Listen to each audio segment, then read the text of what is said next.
தாய்ப்பால் கொடுக்கின்ற தாய் தன் குழந்தைக்கு நேரடியாக மருந்தை செலுத்த முடியாத போது தான் உண்டு பால் வழியாக குழந்தைக்கு கொடுப்பது போல அந்த வினையை அவன் செறித்துக் கொண்டு இந்த குழந்தைக்கு கொடுக்கிறான்.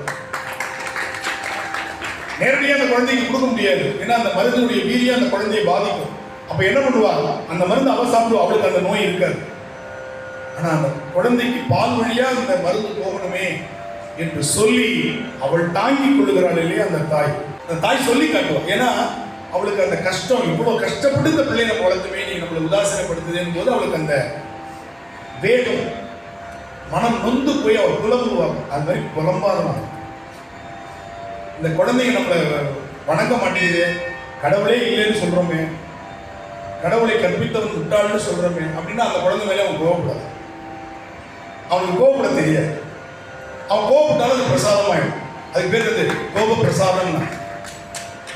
சிவபெருமான் என்ன பண்ணுவார் தெரியுமா, அவங்கள தண்டிக்க மாட்டார். கண்டிப்பா முப்புறம் எரி செய்தார்கள்.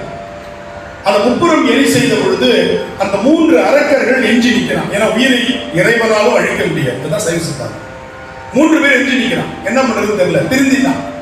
திருந்தவனுக்கு என்ன வேலை கொடுக்குறது, 2 பேரை வாயில நிற்க வச்சான். கோவில் கேட் கீப்பர், நில்லு கோவில். வந்தவனுக்கெல்லாம் கடவுள் ஒன்றுதான், அவனை தவிர யாரும் இல்லை என்று சொல்றவனா அங்க நிற்க வச்சான். இன்னொருத்தவன் என்ன பண்ணா தெரியுமா, அவன் கொஞ்சம் மியூசிக் தெரிஞ்சவன், அவன் கொஞ்சம் மத்தளெல்லாம் வாசிக்கிறான். வாடா நான் ஆடும் போதெல்லாம் நீ வாசி என்று தனக்கு பக்கவாத்திய கலைஞனா மாத்திக்கிட்டான். 3 பேர்.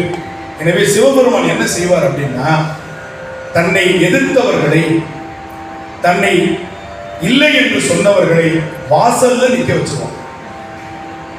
அதனால எந்த வாசலிலும் கடவுள் இல்லை என்று சொன்னவர்கள் நிற்பதானால் அது பெருமான் நிற்க வச்சிருக்கிறான். ஏன்னா இல்லைன்னு சொல்லி பெருமானை பகைத்த முப்புறம் எரி செய்த 2 அரக்கர்களை வாசல்ல தானே நிற்க வச்சா. அது மாதிரி ஒவ்வொரு கோவிலையும் வாசலில் நின்று கொண்டு அவர்களுடைய தத்துவத்தை அவர்களே மிதித்து நிற்கிறார்கள். தத்துவம் மேல இருக்கும், ஆனால் அந்த தத்துவம் கீழே இருக்கு, அதுக்கு மேல மிதிச்சுக்கிட்டு நிற்கிறாங்க. ரொம்ப வணங்கி நிற்கிறாங்க. எப்படி நிற்கிறாங்க, வணங்கி நிற்கிறார்.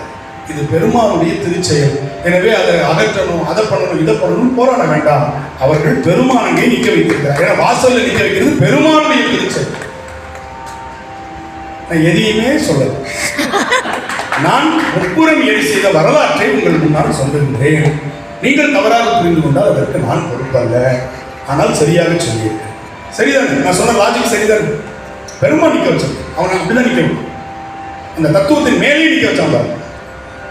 அந்த தத்துவத்தின் மேலே நிற்க வச்சு நிற்கும் பொழுது நாணி போனி